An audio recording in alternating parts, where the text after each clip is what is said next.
This is my recording for ENME351 Lab 3. Here are my answers to the pre-lab questions. First, I got the voltage at A to be 3.33 volts using the voltage divider rules, and the voltage at B to be 1.667 volts. And there's my work for that. And then for number 2, the error in the processing code is that they used a tab instead of where they should have used a comma to match the comma in the Arduino code. And then for number 3, the radius of the circle drawn is 5. And then just to quickly run through this code, we defined two integers, x pot and y pot, that represent the two potentiometers.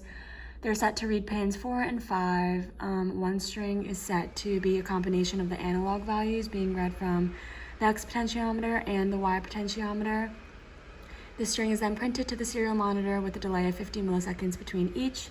And then if we take a look at the serial monitor, when I turn the potentiometers, the values range from a minimum of 0 to a maximum of 1023.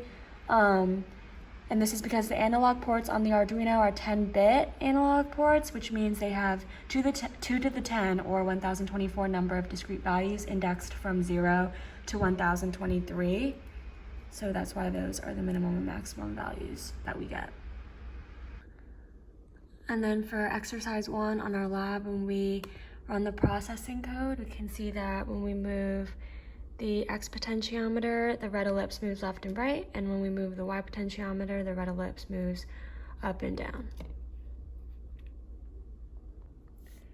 Here I changed the ellipse color to blue, and I changed the size to 10 and the shape to a square.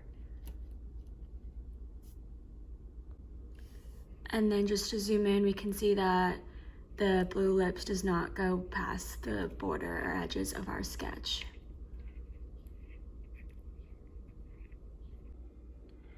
All right, and then this is the color palette. As you can see, the ellipse changes colors linearly as we move from left to right using the x and y potentiometers. In the upper left, it's black. As you move right, it becomes yellow. As you move down in the bottom right, it becomes white. And then in the bottom left, it's blue.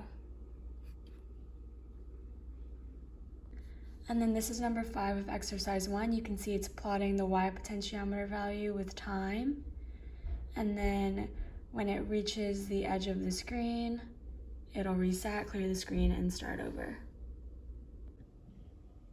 And then here's my setup for exercise 2, and I'm going to erase those shapes using these wires by plugging them from 5 volts to ground back and forth.